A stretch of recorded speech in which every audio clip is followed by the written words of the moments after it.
Alrighty. This one will be, a little more free flowing as they usually are for thematic episodes. Right. All right, we are live. I believe. Yep. Okay. Thunderbirds are go. Okay. All right, so let's start with let's go over the sports systems and comics. So we've got, Bird being the new patron. The message, I want to give a shout out to Jacob because that's awesome. That was so cool. Yeah, that was caught me completely by surprise. Very, very cool. And he wants to start his own show. And so he was asking for tips, if we had any suggestions, whatever. Okay. So, we got 2 new reviews. Wow. iTunes. Okay.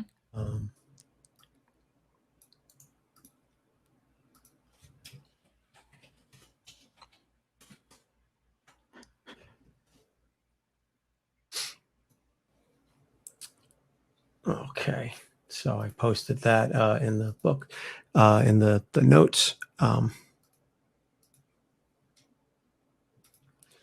me just pull up Matt's message one more time.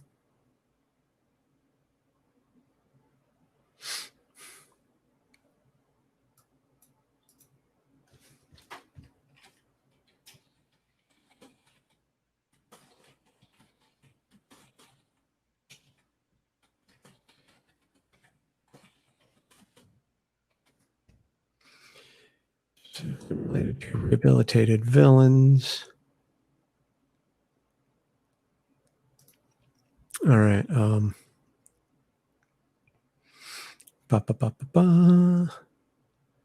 And then let's see. Okay, so we've got all right, so we've got Emma Frost, Hawkeye, and Plastic Man, and then Hal Jordan, Archangel, and Magneto. What's the difference? What parallels can we use? Okay. Also, it's too soon for us to mention that thing. Yeah.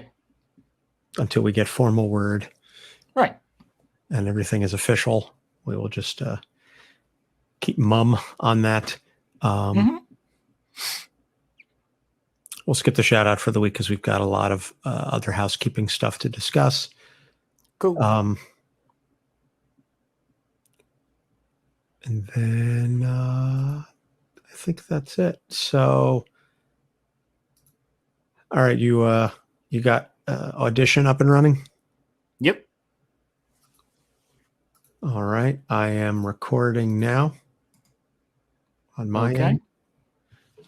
In 3, 2, 1. Got it. Boom. And boom goes the dynamite.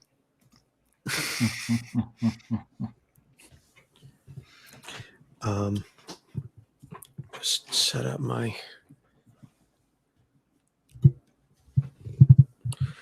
microphone. And I'm out of water, but that's fine.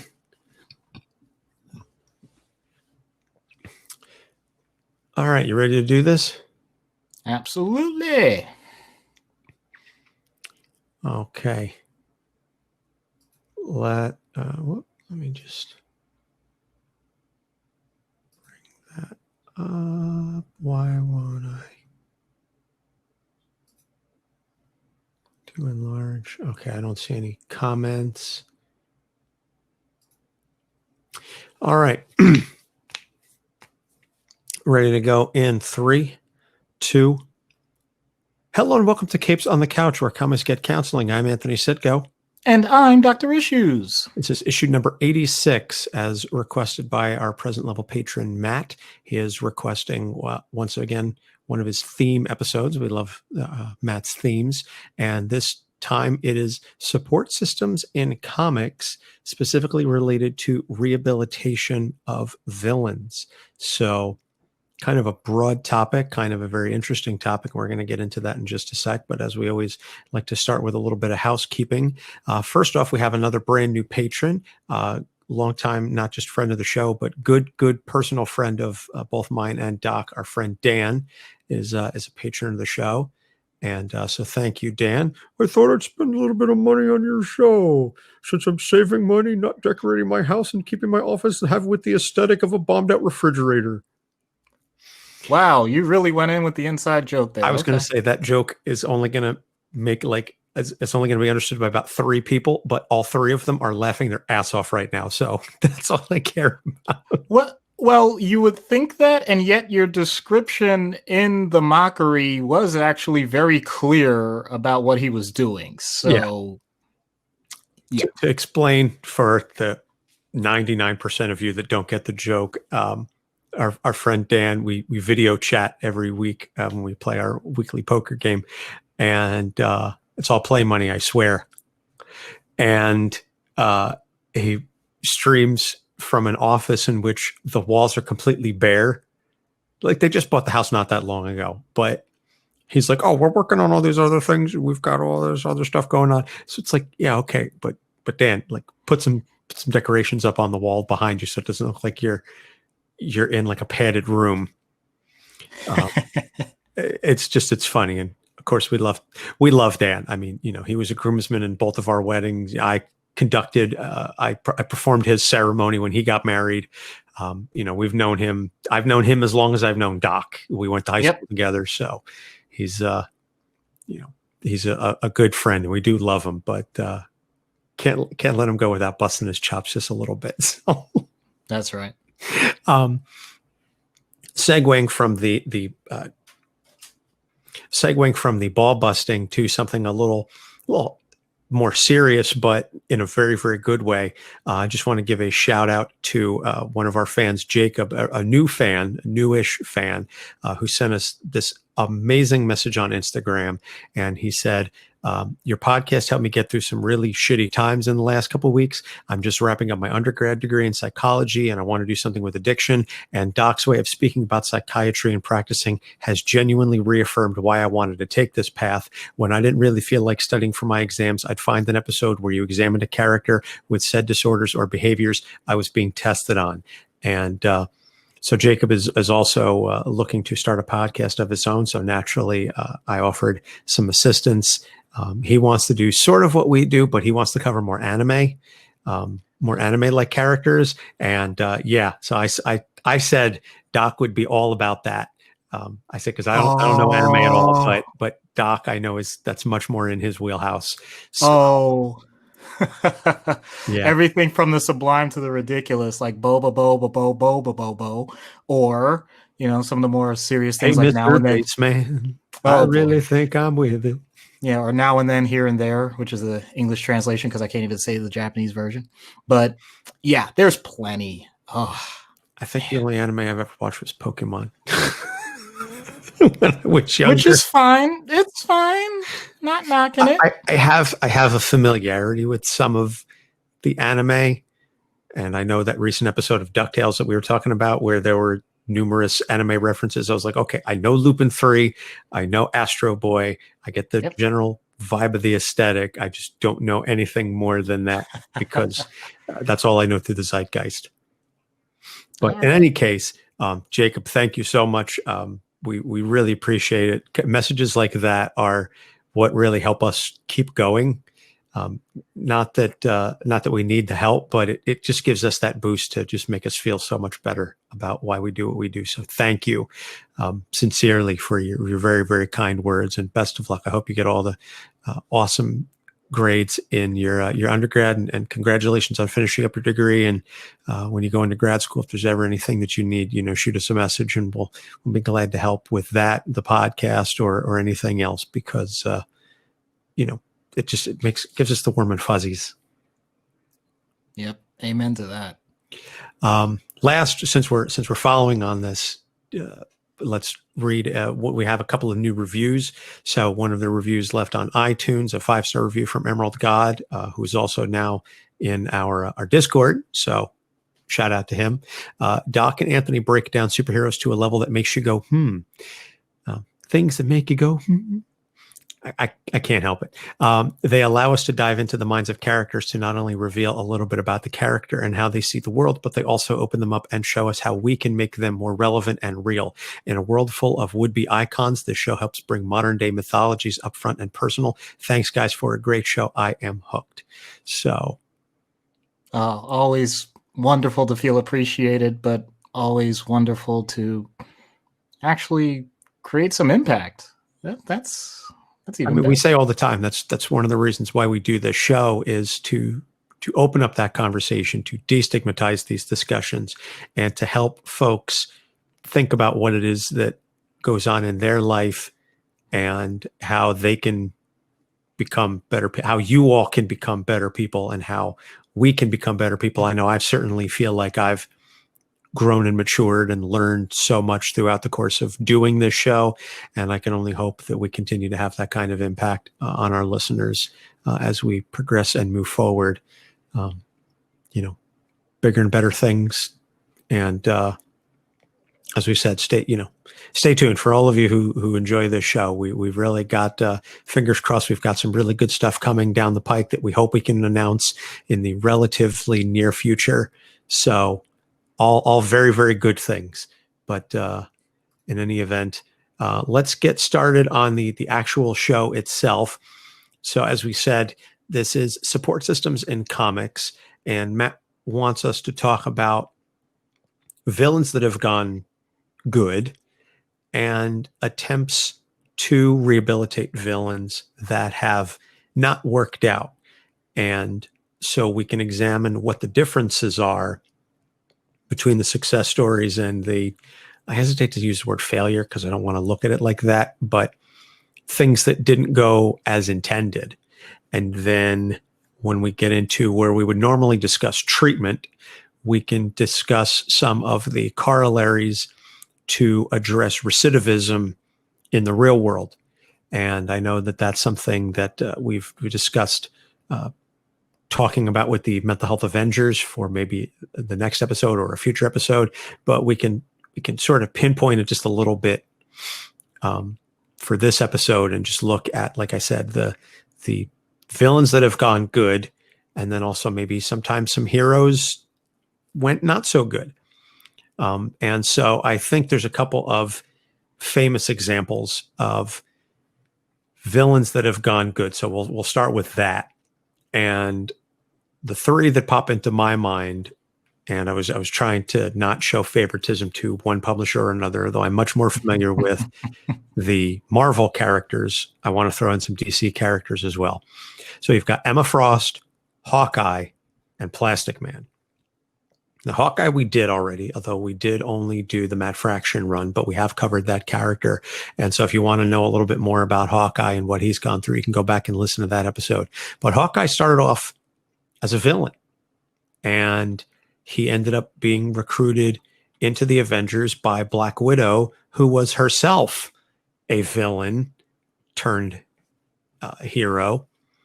Emma Frost was allied with the Hellfire Club and I believe also the Brotherhood of Mutants, and has since then become one of the leaders, the many leaders of the X-Men team, although her methods still tend to skew a little bit more towards the, shall we say, pragmatic rather than the overly heroic.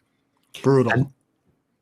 And then Plastic Man, who again started off as a small-time crook and then has become one of the, I guess, like a B-list I think maybe even calling a B list is being generous. Yeah, no, that's fair because I think he gets the B for longevity, no pun intended. Just the fact that if you look at any JLA run or just any major event, like he'll be there in the background, never be a main player, but always somewhere. Yeah. So those are three characters that, like I said, right off the bat, come to my mind, and those are all success stories as far as villain rehabilitation. So I guess let's start with that and talk about what some of the things are that have made those transitions stick. I think part of the reason why you can call them successes is that they were consistent. This wasn't a situation where, at least with, let's start with Plastic Man, because I think it's the simplest example. He got an immediate and instant gratification after he developed these powers by the classic trope of, I believe it was chemicals or something like that. That, yeah, got dumped on him. So potentially horrible, negative situation on top of already being a crook. I think he was I apologize, I'm doing this from memory. I think he was like a burglar, safe cracker or something like. Okay, yeah. So petty thief. Okay, petty not thief. Unlike Scott Lang, who we can also discuss. There you go. Okay, but the point is, okay, so you're already on that track, and you have something even more negative and in theory horrific happen to you. And you would think that would just continue along that same track. That, if one negative happens and another negative happens, usually it compounds upon itself without any other intervention per se. But because of the fact that there were some dire circumstances that he was able to fix and he was able to help out, he got the idea that, even if that wasn't my original intention, there was a positive result. And that brings up the question, can that be done again? Is that just a fluke? He also went to, he sought out a monk. Mm-hmm. It was one of those situations akin to, say, like a Doctor Strange, where it's an old trope and, borderline racist, where I'm going to go and receive counsel from a wise monk of typically Asian descent and learn from them, and the whole, mighty whitey white savior type storyline. Doesn't quite go to that extent for Plastic Man, but just the whole notion that, I'm going to learn these Asian mysticism, etc., and that will teach me to become a great hero. That was his backstory, because again, this was written in the 40s, I think, was his origin when he was. Yeah. So you have to take into account what was going on in the world at the time and the view of how things were. Not saying it's right, just saying this, it is what it is. And yet, if you were to go on Facebook and you were to get quotes from the Dalai Lama about how to live your life in a more serene and coexisting manner, I don't think anyone would consider that to be bigotry or racist or anything like that. So I do think there is a large streak of truth, even if it was done as a caricature.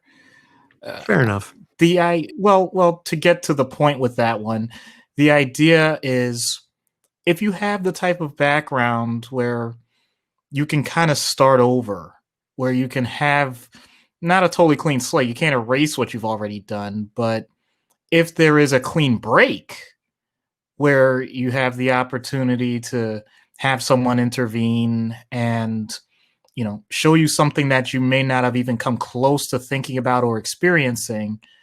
And like I said, the first time where he actually is able to help out, and I think it did help out that monk or whoever, like, it was kind of like, this, like, is this something that can really be my life? Like, really? I don't know. It just giving that opportunity, giving that that open door can be so positive. Because when we talk about support systems, the idea is not that it's something that's mandated, although many times it is. It's just that it's something that the person usually hasn't experienced in the way that they're experiencing in the moment. In other words, someone like Emma Frost, you're telling me that's the first time whenever she was teaming with the X-Men or becoming more of more of a player, you're telling me that's the first time anyone said to her, "Hey, you probably could, do some positive benefits rather than all of the destruction that you're doing." I doubt it. I doubt it. That was like just this one-off sort of thing. She got exposed to it over and over again, sometimes to her own detriment, where she was being pretty much defeated. So it's a two-way street.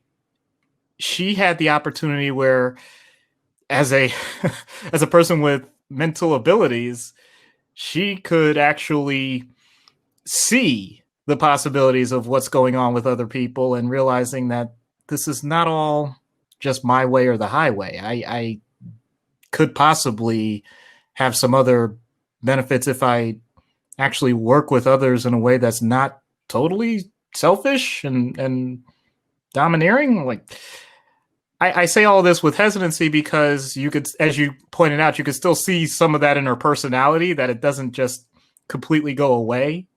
But at least she gets the feedback from those around her that, yeah, it's definitely better this way. So in that sense, to tie in Hawkeye as well, you're going to need the people around you to still be candid, because I think what happens sometimes is some people try and sugarcoat so much about what's going on or what they want people to do that it just becomes overwhelming and they just reject whatever the person is saying. So is it perfect? No, but it at least acknowledges that, hey, we recognize that you have something to give to the world. Why are you just even questioning, like, why are you doing it this way? Is there another way? It's not always just this. In comics, of course, it is, but it's not always this blunt, in your face, like, you need to do things this way or else we're gonna pretty much beat the ever loving tar out of you. So there is no one major theme that I could pick up with each of these. And when we talk about the ones that didn't work, I'm going to say the same thing, which I know is going to make this even muddier. But those are just some of the highlights of what I think kind of sort of worked with each of these, because also this is very writer dependent. Sorry to say. Oh, absolutely. Yeah. Because Emma, for one, can be very cool. And I mean that that's not a ice pun or anything along those lines. That's just like a very cold and detached personality. Or she can be more of the vamp, the hot-blooded sex pot type character. It all depends, honestly, again, on who's doing the writing. Same thing with Hawkeye to some extent. I think the Fraction run has definitely colored his character, so he's had a little more consistency since then. But prior to that, he was, I don't want to say all over the map, but again, it was how much of a leader is he? You had the West Coast Avengers run where he was very much a leader, and then some of the, I guess, the late 90s, early 2000s, where he was just sort of there. Whether or not they were playing up the deafness, there's a whole mess of stuff. And so, as you said, and I can't really get into Plastic Man because, again, DC isn't entirely my bag. So I'll leave that to you to dictate how consistently he's been written. But the good news is they made sure that they kept his character as shallow as possible so that he could be comic relief all the time. So I would definitely say there's consistency. All right. So I guess in a sense that's a good thing. If at least it's consistently shallow comic relief, as opposed to revamping the character and changing things up, and you've retconned things, and that gets into a whole mess of stuff. Um, so, and I can't entirely say I'm surprised that you said that you couldn't find a common thread among the three examples. And I think that, again, is due to the fact that each of them had to walk their own path. But I think it was important to have that discussion. So before we get into the failures, so to speak, it's interesting that we're bringing this up now, because there is there's a compendium of sorts coming out on Harley Quinn, who we did way back very early on. Yeah. And so it's called Harley Yeah. Quinn Black and White and Red. And it's a series of different stories that are being told. And the Harleen Red is one of the sub stories in there. And Harley is in Arkham, and she's talking to therapists, and they're trying to figure out what makes her Harley, essentially. And I was looking at the preview here, and the therapist that's working with her is giving her color therapy, some variation on the Lucier color test. And I'm sure this is something that you're much more familiar with. Mm-hmm. But I just find it interesting that for Harley, who has kind of skirted that line between anti-hero and anti-villain, and how good is she? Well, it depends on what the story calls for. And is she in her own book, or is she in a Batman centric book, etc.? I think she's another character that is interesting to look at. So the fact that this is being brought up now in this particular, again, I don't want to call it a mini series, but it's like a limited series with like a whole bunch of different chapters by different creative teams that are all going to focus on a different aspect of her character. And this one just popped up this week, or last week, as it were, and using the psychiatry and her history with being a mental health professional. And so that is a character that I think is interesting to see what her support systems are. And depending on who she surrounds herself with, I think dictates how good she's going to be. So I guess maybe that's something that you can talk about for a little bit before we get into the quote unquote less successful ones. Yeah, well, at least with that one, I will say there's consistency. It's really basic. Harley ends up taking most of the traits of the people around her. She's a sponge.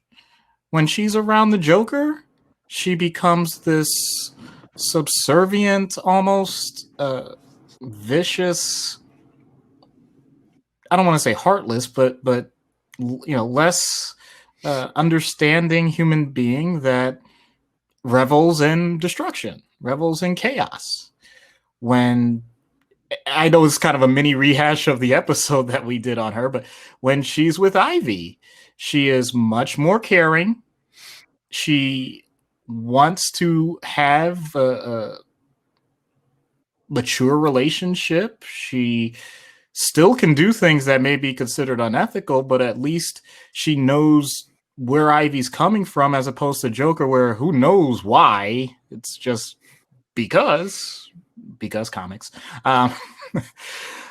And then when she actually starts hanging out with people like the Bat Family, or when she's forced to do things, Suicide Squad, or any of the parallel universes where she's forced into an anti-hero role, and she has to be around other people that are trying to save their own world, then all of a sudden you see her improvisation skills, her fighting skills, her energy, her passion, all of it just becomes this entertaining dynamo that really gets the job done. So that's really basic.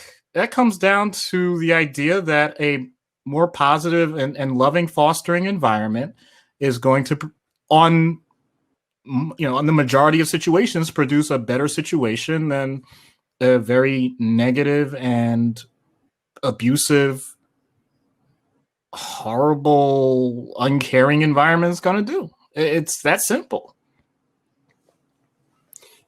Interesting. So, I mean, I definitely want to take a look at this series. They're doing it, I think, digital every week because of the current state of things. So, I'm not sure if this was ever in the plans to be a full book or if they just said, well, we'll just release this digitally because it'll help us maintain sales and readers, et cetera, in the midst of COVID and everything that's going on.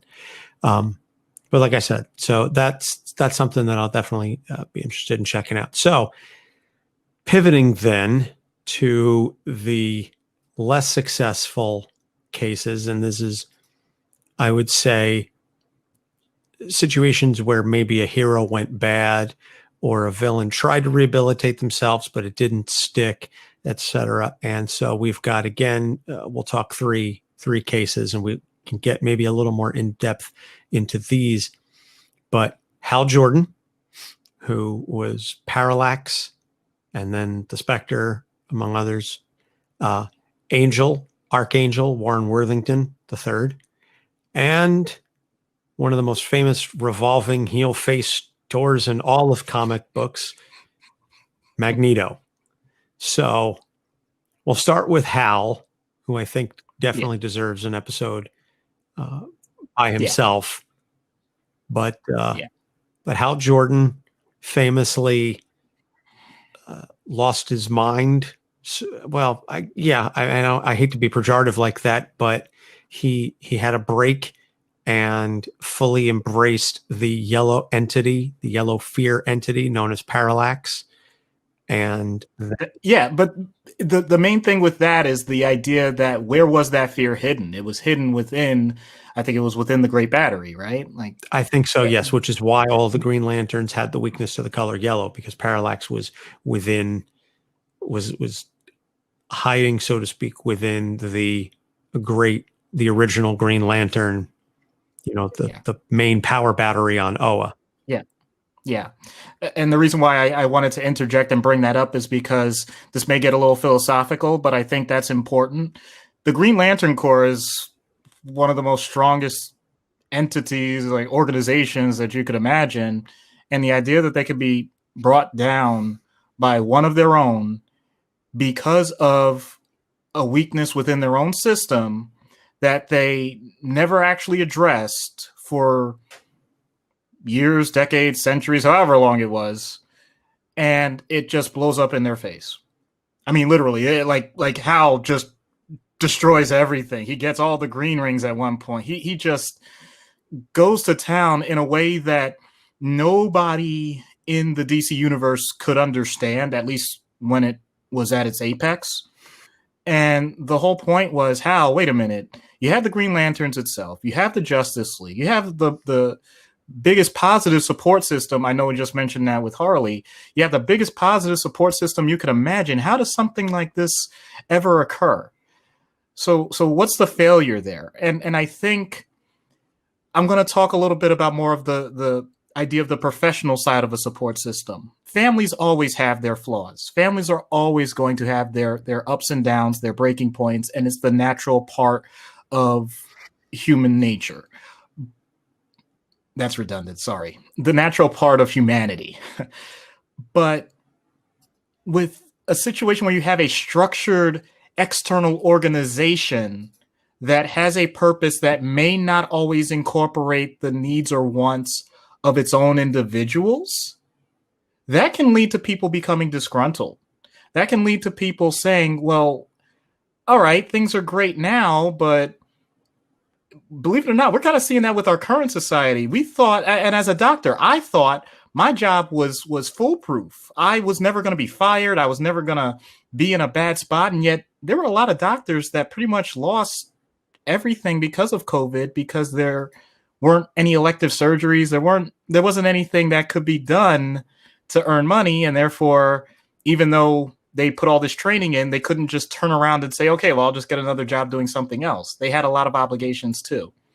With someone like Hal, the point is you're in a situation where you're supposed to be guarding the universe. You're supposed to be guarding your part of, the known galaxy, whatever. And there's just this itch. There's this thing that wasn't working for you. And someone was able to take advantage of that. Someone was able to manipulate things from the inside. That's not something that any organization really wants to happen. The idea that everything's going to remain the status quo, that everything's going to be exactly the same, is kind of a fallacy. And if you don't prepare for the idea that things are going to change over time, that the needs of the people that you are serving is going to change over time, that's when it starts to fall apart. Because you don't even know at that point what to do because you never even had a plan for it. If you don't plan ahead, if you don't think that, yes, things seem so perfect, they're not going to stay that way. If you don't anticipate the idea that something is going to go wrong and at least have a backup, and even a backup to the backup, then when something happens in someone's life, if you don't, I'm going to bring it very practical. If you don't have what's called an EAP, an employee assistance program, for when your workers are being stressed out and overwhelmed by a pandemic, then you wonder why one of them decides that they're going to, quote unquote, blow the whistle on not having protective equipment, or they're going to complain that they can't work nearly as well as they used to because they're suffering acute stress symptoms. I'm bringing it to real life directly because when we talk about those kinds of supports, it's not that anyone wanted things to fail. And it's not that the system itself wasn't strong. It's just that when we get too closed in on what we do on a daily basis and we have it running so finely tuned that we keep everything at the bare minimum. In other words, we had just enough equipment I'm talking like within the United States. I can't speak for the rest of the world. We had just enough equipment in each building that for each week we could get through. What about if you need it for a month? What if you need it for 6 weeks? What if you need it for 2 months? No one thought about that. So when you had some people that kind of quote unquote went rogue and they just simply said, I can't do this, or they complained, or some doctors even got fired. And I'm not saying it was right. I'm not saying it was fair, but I think overall it was a circumstance that I think parallels to what we're seeing with someone like Hal. I don't think he anticipated that something like this was going to happen, but he was the perfect candidate because what else was he going to do? Things were really shifting because somebody wanted to jump in, and because the Lanterns basically figured, well, we got it all sewn up and nobody's ever going to be able to break that barrier. Oh, well, yeah, they did. Spectacularly. And it took a lot to fix that situation with Hal making, no joke, the ultimate sacrifice. Yeah. All right. Interesting. So moving then to Warren, Angel / Archangel. He's had a rough go of things, and I don't want to say that his turn was justified, but I could certainly understand where part of him was coming from with the idea of, I've been given this power now, joining Apocalypse and everything, and I've been given a purpose, etc., and wanting to serve that. So speak a little bit about Warren then. So this is a situation where I don't want to say it was envy or the grass is greener, just the idea that when people invite you into a situation, or to use the term everyone knows, make an offer you can't refuse, then you really start to weigh it out. And I think that comes down to the idea of, well, what at some point is going to tip the scale? Do you have enough already in your life that you're willing to continue to do what is a heavy, heavy burden? In other words, instead of looking this as a failure, look at this as an opportunity. And this is a strange and perverse way to look at it. You can uphold what is going to probably exhaust you for the rest of your life in a format that you aren't exactly convinced is the proper way to go about things, in a way that many of the people that you're trying to protect don't respect you whatsoever. Or you could have significant levels of control and pretty much free reign over certain decisions. Your responsibilities are only what you make of them. Even though you're answering to one person, you know that as long as they're happy, you're happy. It simplifies things. It's immediate gratification. You can't see it on camera, but basically my hand is just raising, one way while the other one is just dropping to the floor, because when you look at it outside of moral boundaries, that's a very easy choice to make. That's the problem. It got separated from moral boundaries because this may be a little touchy to say, but Angel really didn't have that much invested to begin with. If this truly were that specific to his values, I know the name Angel is so misleading. If it was that specific to his values, then you're not putting things on a scale anymore. That's a big part of this. Priorities. What's most important to you in life?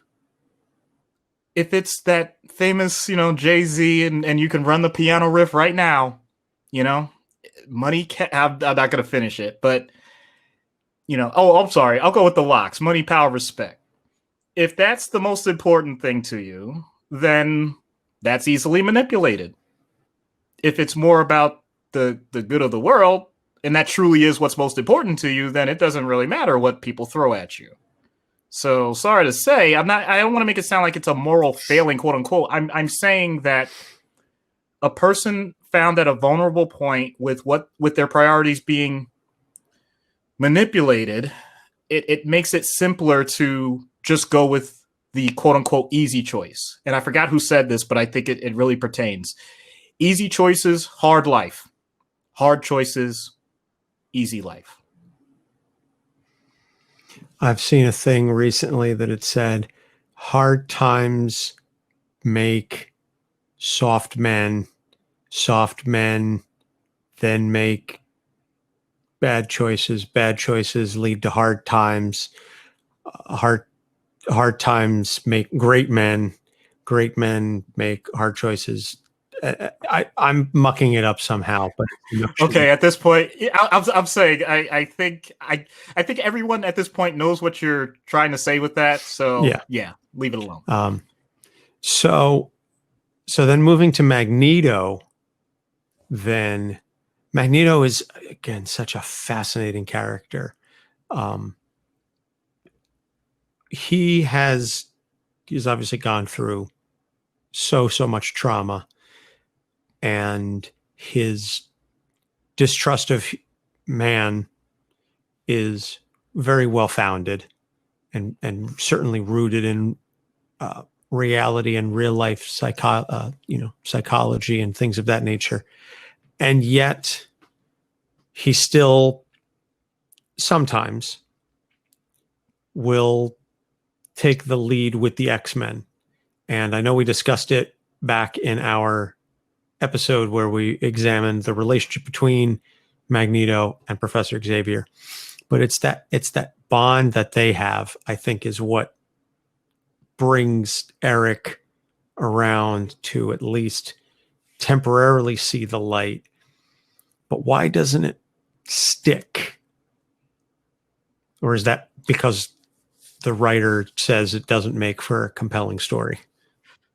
No, I think that there can be some consistency with Eric helping sometimes and then going back to his typical pattern, because the idea of a support system is you have to allow for the support. Eric is a leading man, and he chews through the scene. And I'm not saying that as an insult. I'm saying that there are just some people that will always look to be the number one person in the room. And when others are around them, they will make sure that they are the commander. So they're not going to delegate in a way that's going to allow them to have other ways of thinking about a situation. In other words, I dare say sometimes it's a coincidence that Magneto's goals for what he wants for mutant kind sometimes align with all of humanity. And when that happens, then things will go along just swimmingly. They'll be able to defeat whatever the challenge is or whatever foe, and he'll be right there, front and center, willing to do everything just as much as anybody else. And he'll dole out some compliments to people that he normally wouldn't, and he will be there to save the butt of anyone that is going to be able to help him in the long run. But as soon as that threat is gone, don't forget what has happened in the past, and don't you dare think that I've forgotten. So it's real simple to turn that on and off when usually the times where we would consider him to be a hero, I hate to say it, but anybody could be a hero because there was no alternative. It's either exist or don't exist. And he's going to choose existence. So that part's not that surprising. I think that the best opportunities still arise with Xavier, and we've discussed that in its own episode. Because at least we know that there was a bond there well before it got to this level of escalation that we see now on a regular basis. It's amazing how the emotional ties that a person makes before they quote unquote make it big can be so powerful compared to all of the major influencers that the person is in their current point in life. So in other words, it's one of those people like, don't forget who brought you to the dance. That old saying. So in that way, he still has that opportunity with the X-Men because of Xavier. Without that, I don't even think that tie would be there. I think it's more purely emergency situations, but otherwise, he's got his own way, his own path, and he's willing to be a support to others. But in terms of him even coming close to thinking that he needs external supports for himself, he doesn't really allow for it, in my opinion, at least the way I've read his character for so long. He's got this. Does he, though? I'm not saying that that's truly the way it is. I'm saying the way he presents it, he's got this. All right. So the last thing that I want to talk about before we go to the break then is the two primary locations that we see in the big two universes are Ravenscroft and Arkham.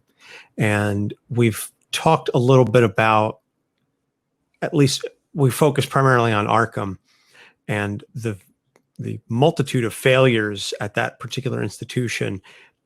Ravenscroft is really no better, or at least, not to my untrained, non-expert eye.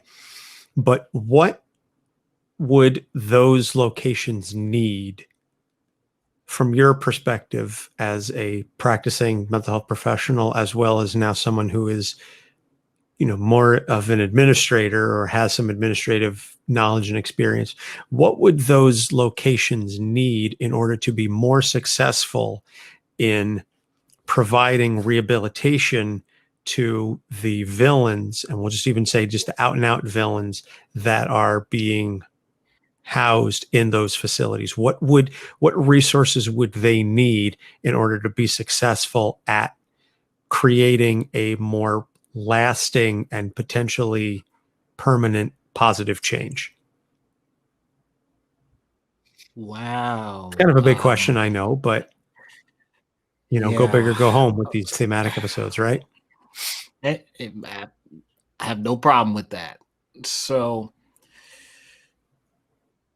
I don't want to just automatically say the easy thing and say get more money in the budget. That's not the point of this. I do want to say though that more resources, but not in the way that we typically think. I'm not talking about more security. I'm not talking about more weapons or things to protect themselves or anything like that. You need more people, and you need more people on a rotating basis. This is one of those situations where part of what happens here is burnout. People are able to do the same job over and over again for years and years with people that have done atrocities, and it's very difficult to empathize with some of the situations that the inmates are dealing with, be it any of the facilities, you know. So from that standpoint, most people come in incredibly idealistic, bright-eyed, and want to do the best they can with people, and they put all of their effort into therapy, one-on-one, groups, all of it.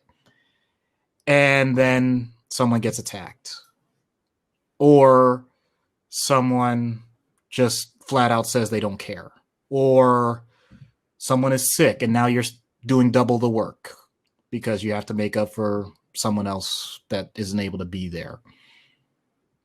All of those things come into play, and what used to be something that energized you at the start of the day is no longer energizing, it's draining. And that makes it more difficult to, first of all, be as effective in your job, but second of all, to make sure that you have the proper emotional distance. And that can work both ways. Some people become incredibly hardened and not nearly as caring, perhaps even destructive. Some people figure, well, if I'm in for a penny, I'm in for a pound, and they actually start fostering the type of intimate relationships that you really shouldn't. And we've seen that directly with, yeah. You know.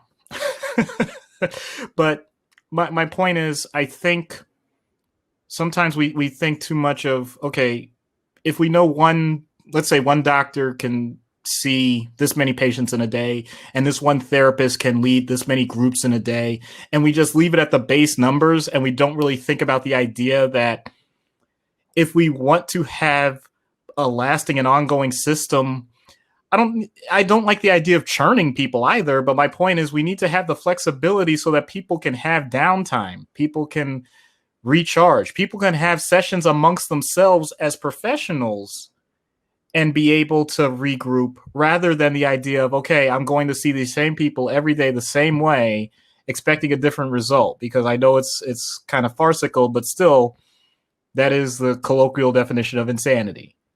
I think that's one of the major points that has been overlooked by just about every system, be it criminal, be it mental, be it even political. I think we expect of ourselves the idea that we are supposed to take these burdens on to change individuals and sometimes to change a whole city, a whole world with the exact same people for decades on end, and wonder why we don't get nearly as much positivity as we should. Just a thought. Huh. Well, I knew you were going to go. I knew one of the things you were going to suggest was certainly more people, but the rest of it, I think, was certainly enlightening. And I think it's also important to hear as a layperson, and certainly for the majority of our listeners, when we talk about mental health resources and we talk about real life, not comic books, but when we talk about real life and getting resources to these professionals, when we talk about things, you know, I don't like to politicize stuff, but when we talk about stuff like defund the police, that is potentially an issue that can be addressed by some of the things you're discussing, where those resources that were focused on just the police powers can be rerouted to address some of the mental health concerns. And so that perhaps your standard beat cop isn't doing a wellness check, that you have more resources available for mental health to address those folks that need a mental health professional and not a police officer. And so I think that when the notion of defund the police gets thrown around, and I'm not entirely defending or promoting the entire notion, but when the idea is discussed, that's at least in part what it's talking about, is the notion that let's stop spending so much of our money on just arresting folks and let's get them treatment. And how do we do that? We need to provide the resources available to those professionals who can do that regularly and with the proper training to ensure that they don't end up with a legitimately criminal situation on their hands. And so I think that was very informative and very eye-opening as a way to look at some of the real life scenarios that we're dealing with. But in any case, let's take a quick break. We're going to plug a couple shows, and then we get back. We will get into some of the more real life corollaries. So stay tuned. Yeah, when you were talking about that, I was just like, I kind of see where this is going. Not entirely see where this is going, but just like that idea. So, well, I'm glad you said that, because a lot of times I don't know where it's going. It really depends on the circumstance. This one, the one though that was like a setup, which is why I made sure I mentioned it, was the Hal Jordan one. That one I wanted to get to because that's just, I see this though in so many ways, especially now that I'm in administration. I see the number of times we say, or let's say something negative happened, and it's kind of like different staff members will say, like, I knew that was going to happen. It's like, well, why would you know that it was going to happen and then we don't know? Or what was it that we missed that you have said this whole time that we didn't pay attention to? That stuff pisses me off so badly. Yeah. And the other thing is, because sometimes, be it an employee, be it, colleagues or whatever, there's almost like almost like a joy to it. Like, yeah, see, I told you so. Like, no, that's not good. Don't do that. Come on. Sometimes folks would rather be correct than be right. Yeah. True. So, and I phrased that appropriately. Oh, yes, you did. Side note, Moon Knight is trending on Twitter for reasons. While you were sort of speaking, I was just reading it, that hashtag Moon Knight is trending just because fans were talking about him, and then it built up, and then now it becomes an Ouroboros where folks are commenting, why is Moon Knight trending? Got it. And so on and so forth. And is there news? No, Moon Knight is just trending for no fucking reason. So, well, I mean, I just watched a cool episode of Spider-Man with Maximum Venom, which I haven't seen yet. Oh, you need to. I'm sure I do. But I'll get there. Yeah, my favorite. I'm not going to spoil the entire thing, but one of my favorite quotes in that, basically in the climax of it, was Spider-Man asks, Spectre, Mark, he's like, if Moon Knight's not around, why do you still keep his weapons? And Mark's response was, because who throws away weapons? That's the dumbest thing you've asked so far. I'll have to check it out. Anyway. All right, in 3, 2, and we're back. So I think that the discussion that we had right before the break was good, because it ties into the question that I wanted to ask. Again, since this is a thematic episode, there's not going to be treatment per se, nor is there going to be a skip. But what we can do is talk about some of the corollaries to real life, and what are some of the parallels that we can look at the way that these characters have been handled, and how can we use some of these topics and suggestions in real life to address recidivism. And again, I know that ties into a little bit about what we were discussing with more resources and everything. But aside from just the notion of more money and more people, what are some of the other things that can be done to address that? Right. I think first there has to be a recognition that as much as we would love to say that we have a way to force that type of change, we really don't. So there is a part of this that will always come down to the individual wanting to have something different than what they have now in terms of their behaviors, their thought patterns, and their actions. If they don't want that, then that makes it much more difficult. And then we look back to the idea of purely punishment as opposed to what we would call rehabilitation. So I'll just acknowledge that up front so that we can get to the real heart of the matter. While this may sound controversial, it's not meant to be. The closer that we can model things towards legitimate family and friendship, even though that's not what professional support systems are, then I think the better we'll be. In other words, the genuine idea that you are with this person and providing for them some of the needs that they wouldn't be able to have otherwise. Because when we think of support systems traditionally, we really are thinking of the family unit. We're thinking of parental figures, perhaps people that are more on your level with siblings, and then maybe even like, younger generation where you are now a mentor to them.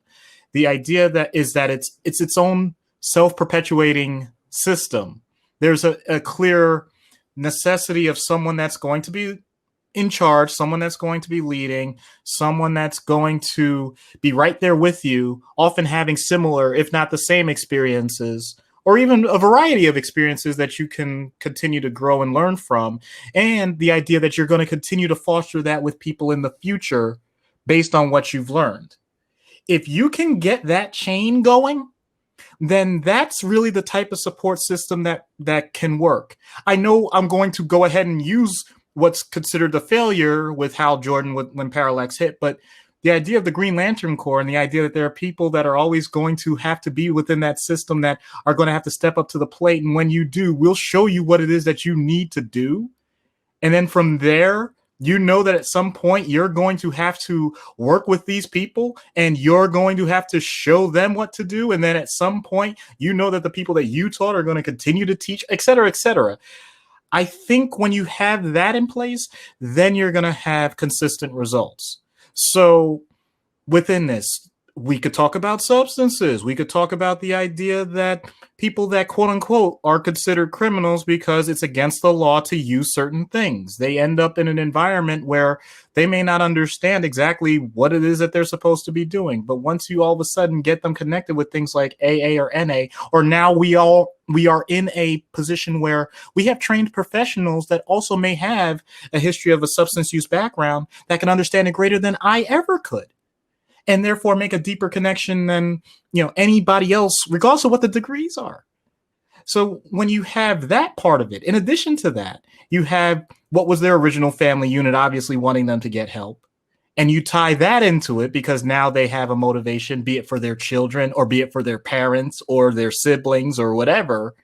In addition to that, when you have, I think I mentioned EAP, but when you have a workplace program, perhaps that is separate from their employer, but still allows for them to have something that they don't have to, it's understanding of their schedule. So they don't have to miss work for the sake of still getting a therapy session here and there. It's much more integrated when you look at all of these pieces that would come together and create a cohesive unit that the person can understand. And of course, I'm going to be biased and say, if you necessarily need to add a doctor or a psychologist or someone that takes the lead of the group in terms of on a one-on-one basis, obviously I would deal with medications if that person needs it, et cetera, et cetera. You add all of that together, and now you're talking about a structure that actually makes it very hard to fail. it's very difficult if you have biological people on one hand that are rooting for you, in addition to people that have gone through what you've gone through that may not be biologically related, but are right there in the meetings with you and telling you how long they've been, doing well. In addition to the idea that at some point, if you get enough sober time, I'm just continuing with the substance use example. You have enough sober time when you get your token. Now you're going to bring in someone else to their first meeting and help them understand, in addition to the idea that you still have your workplace program that that your employer understands that isn't giving you extra pressure to do more shifts because they know that you're working on improving yourself so that you're better at work anyway.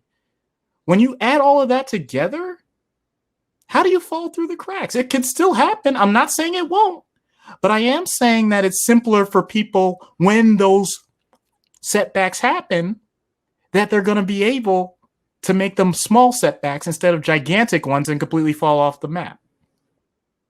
That's my thought. In an ideal world, I recognize that it's not all ideal, but none of the things that I've mentioned are things that exist in comics.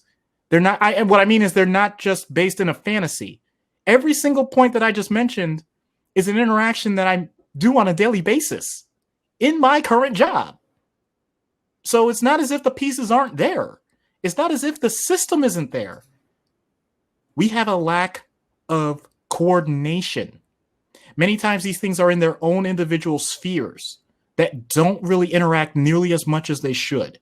And when that happens, that actually gives an opportunity for the person, the client, the patient, whatever, to manipulate the system. They can tell one person, yeah, sure, I'm doing well. I'm taking my meds. I'm not suicidal right now. Meanwhile, they tell one person they consider to be close in their family, by the way, I was thinking of killing myself just last week, but I can't tell my therapist that because they'll want me hospitalized. And then meanwhile, at the work environment, they're pointing out that your numbers are down this month. What's going on? And if you don't bring it up, then we might consider laying you off. In which case, that's going to lead to worsening mood. That's the other way. That's the flip side. And it's not because anyone was trying to be malicious with any of it. And yet, I'm going to be honest, I think that's the more common reality than the one that I originally described. Oh, definitely. So that's my take on how we can address these things. I don't think we need magic miracle cures that don't exist. I think we need to actually take the time to figure out how we coordinate the proper pieces we already have. Well, to your point about coordination, there are so many factors to be taken into consideration, at least with your potential hypothetical about impacting work and so on and so forth. How do you communicate that how do you communicate between work and your healthcare provider without violating something like HIPAA? Without getting into those ethical discussions where now you are, potentially penalizing somebody for disclosing their health concerns if an employer knows that an employee is going through, is having difficulty with their mental health struggles. How can you ensure that they won't be penalized in some fashion? I mean, we see that all the time with women that are pregnant. I mean, alone, that's not even a mental health thing. Just that women that. Oh, I would argue that pregnancy always includes a mental health component, both for the good and the bad. I'm just saying. I'm not arguing that either. My point is just that, I mean, with something as simple and as physically obvious as a pregnancy is, not that certain mental health struggles can't have physical aspects, but very, very few women can hide a pregnancy. And I'm not saying that in like a pejorative sense. I'm just saying, like, realistically, it's very difficult to hide a pregnancy. And so we've kind of reached a point now where I think it's illegal to ask, are you getting pregnant anytime soon? I'm pushing for family leave. And even that is a struggle in and of itself. But you open up such a Pandora's box of potential issues when you start commingling the employment with mental health and those sorts of things coming together, because they want very different things. Obviously, the employee wants to get healthy. They want the care and resources that they need. The employer needs to make money, and they need that employee working efficiently. Now, obviously, in the long run, it's in the employer's best interest that the employee be an effective, efficient employee, which obviously involves getting their mental health taken care of. But in that moment, those two things are at odds. And I don't know how you address that. That's a discussion, frankly, for a human resources podcast. That's not really the topic for something like our show, but it is something. Right. When you were speaking, that I was spinning in my head. I'm going, well, that all sounds nice, but thinking as a lawyer with who doesn't even cover healthcare law, but just knowing what I know of HR practices and the sort of general understanding of things, that's a can of worms that I don't know how you resolve that without massive amounts of not just legislation, but there's going to be litigation over it. You're going to need to retrain entire workforces, and you also have to eliminate certain biases in basic human individuals, which is never going to go away. So regardless, you can have all the best intentions in the world, you're still going to end up in hell. So fair enough. I will say this. I think HIPAA has been distorted at times where it's actually done significant damage. I've had situations where the bottom line is I wasn't allowed to provide information to outside providers, and vice versa, that we wanted to reach out to providers and they said, well, we need the patient to sign a release, and the patient refused to sign. And okay, you have your black box with this patient, I have mine, and I hope that they're both good. That's not productive, in my opinion. I really do think that there is a level of, I hate to use the term common sense, but that's the best thing I could come up with, because I think ultimately what is good for a person is way more important than what's good for a policy. Agreed. Wow, I know I could get in trouble saying that, but I can't help it. That's why I got into this field in the first place. I'm not arguing with you at all. Yeah, right. I mean, but even to speak to some of the things that you mentioned a huge change in legislation, et cetera, et cetera. I think it's fascinating, though, in general. There are so many rabbit holes. Should things like healthcare be tied to employment to begin with? But also, but also the idea that if I walk into work and I have a heart attack, I file for disability, no one bats an eye. You have to go through a lot of red tape and paperwork, et cetera, but no one really questions that. The second that someone says, I'm going through a depressive episode, now all of a sudden it's just nothing but fear. It's fear on all ends. It's fear on the person saying it, saying, oh my goodness, should I have even said that? It's usually the employer also saying, like, what am I supposed to do with this? Like, I want to acknowledge that this person needs help, but at the same time, how do I navigate this? At least, though, with all other healthcare, there is that divide. Like, no one even comes close to questioning the other ones. They may question how long, but other than that, it's like, yeah, you got to do your thing. Not with mental health. It's still a shame. I know that's our job to destigmatize, but I mean, that is the one area I'll say where it is now still to this day, loud and clear. You want to know where you stand? I'm not advocating this. Okay. Let's just make this clear. I'm saying this for a dramatic effect. You want to know where you stand? Tell your employer you have a mental illness and see what happens. And I'm actually fearful even just uttering that, because don't do it. I'm being honest. Don't do it, because I think the consequences can be more negative than positive depending on who your employer is. The fact that I still have to have that fear, that's not right. Preach. Yeah. It's and again, to your point, that's why we have the show, is to destigmatize things. But I mean, the folks that we reach, I know, enjoy that, but our sphere of influence is limited. And that's a whole other topic, but more germane to the point is I just had a complete my train of thought was steady and just going, and then just somebody hit the e-brake and it just came screeching to a halt. You know what's funny about that? I almost thought that your camera froze. You were that clear in your like you were right there, and it just froze. I'm like, yeah, what just happened? No, my brain just said, "Nah, fuck you. We're not coming up with anything."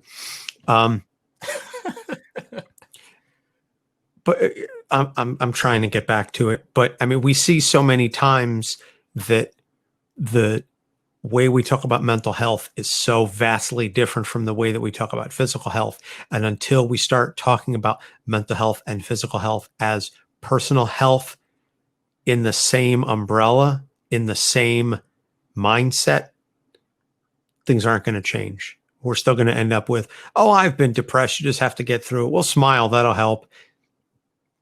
Oh, pills aren't going to help you, whatever. Any number of ridiculous excuses that folks come up with to justify looking down on mental health concerns is not as important as physical health concerns. Right. And to get a little bit more on track with what Matt obviously was talking about with the theme of this and everything, I think the idea that you can have organic support systems within your current situation can be incredibly powerful. I know I was just ragging on the idea of employers and how that thing works. I want to point out some of the positive too.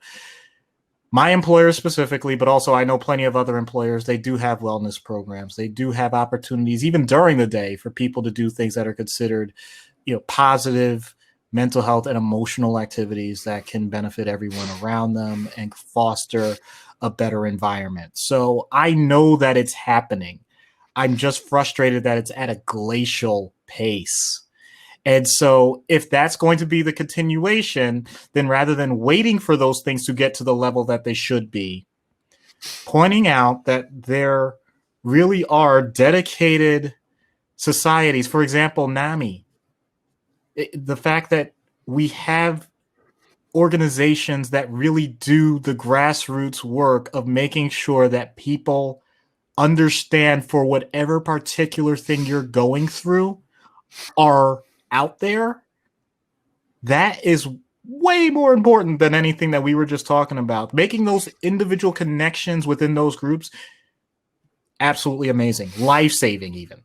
So I wanted to acknowledge that. For example, we've mentioned before, like with first responders, there's something called Cop to Cop for police officers who are going through depression or suicidal situations. There's plenty of opportunities within whatever it is. If it's ethnicity, if it's by sexual orientation, if it's by anything, any particular topic, it doesn't matter. There are people that are willing to support you in how you're feeling and what types of reactions that may elicit. Or when you don't think you have the support within your inner circle of people that you have to deal with on a daily basis. And technology has made that even better, I think. Not the idea that you only do it that way, but the idea that you can now foster these groups across state lines, across national lines. You can reach out to people anywhere at any time and find that type of connection to keep you going just a little longer. Yep. I mean, we have resources in our Discord. Our friends over at Guardian MH have created the real-time support bot that is now on Discord and Twitch. there are any number of resources, and we talk about that, regularly at the top of the show and in our outro. It's part of the disclaimer that, talk to a mental health provider, talk to someone, and we can certainly, I think, do a little bit better job from our end of sharing those resources, but certainly we don't hide from them, and we don't shy away from offering those support systems to our listeners or to anybody. Doesn't matter who it is. If anybody needs help, there are people out there who can help. I've myself answered a couple calls just from friends, from acquaintances, really, not even close friends, just people that I knew, but that knew my struggle. And because of my openness in discussing my history and the things that I've gone through, they felt comfortable in contacting me and saying, "Hey, I know Anthony would be a good person to talk to because he's been through that." And, that's just it's very powerful to me to have those kinds of connections with people. And I'm glad to say that the people that have called me are all still living, and they're all still here with us. I'm not so presumptuous as to say that I saved them or that I was the one to talk them off the ledge, but I helped, and that means more to me than anything else. So to our listeners and to anybody else who happens to catch this,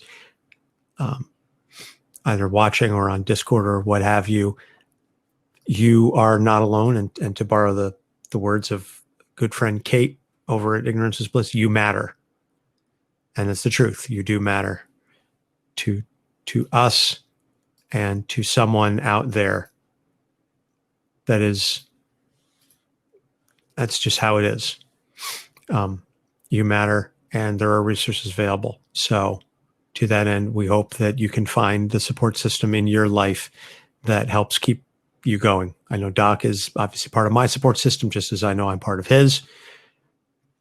And so I guess that's that.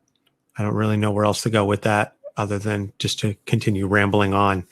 But in any case, I that's as good a place as any to wrap it up. So there's no recommended reading for this week, not that I can think of. But I will say the call to action then is talk to your friends. Talk to them about your struggles, because I'm sure if you start that discussion, I would hope that it fosters a greater understanding, and maybe somebody will share something with you that you didn't expect, and we can all start to support each other. That if you were the person to get that discussion going in your circle of influence, then someone else may come forward, that may give the strength to someone else to come forward and say, "I've really been having problems lately," and you can help each other. You don't have to shoulder the burden entirely yourself, but if everybody helps lean on everybody else, we all stand.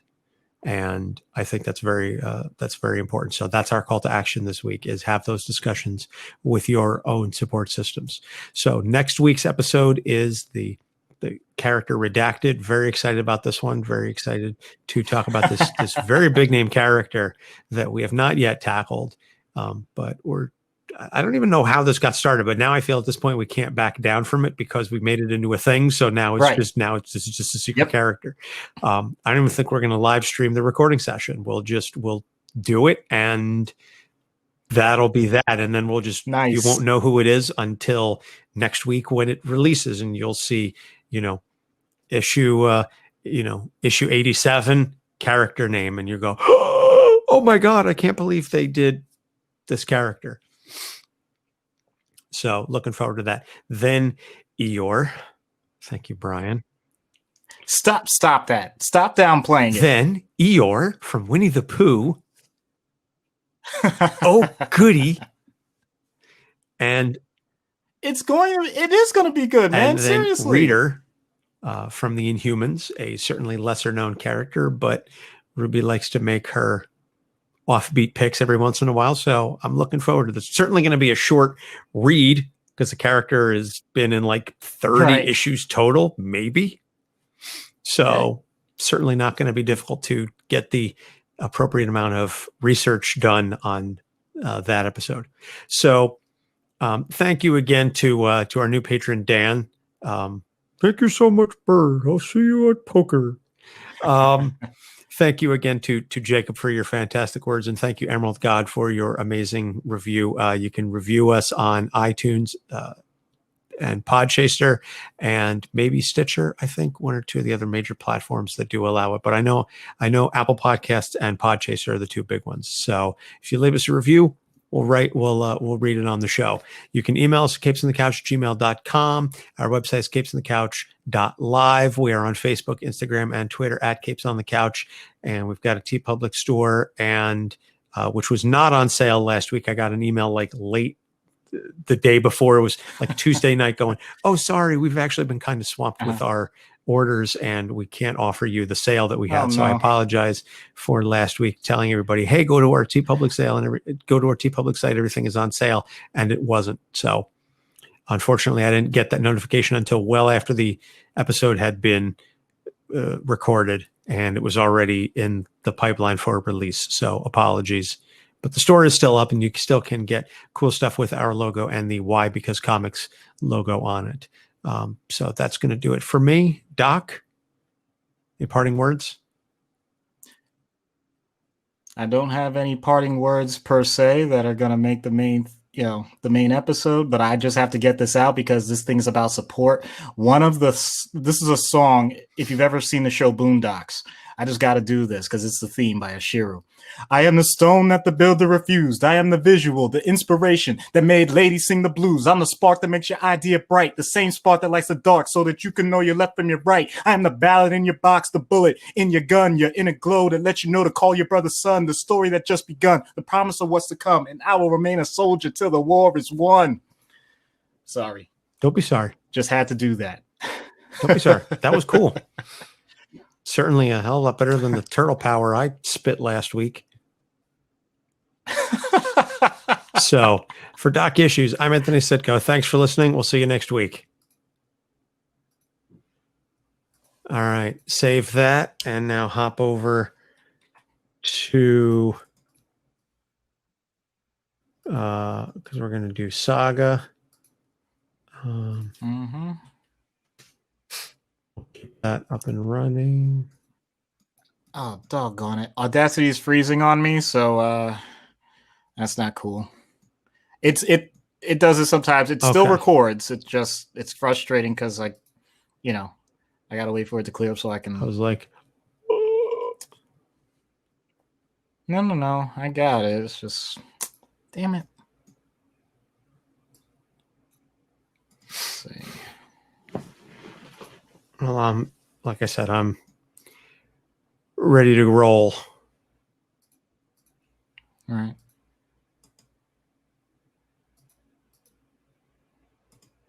Come on now.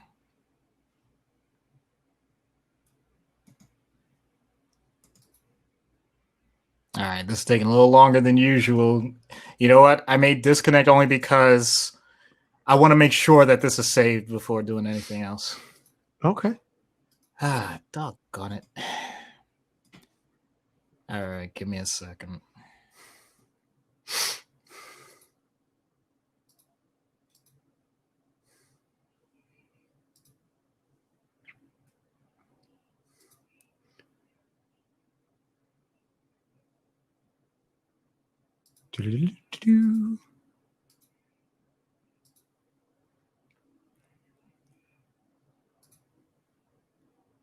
I was alone.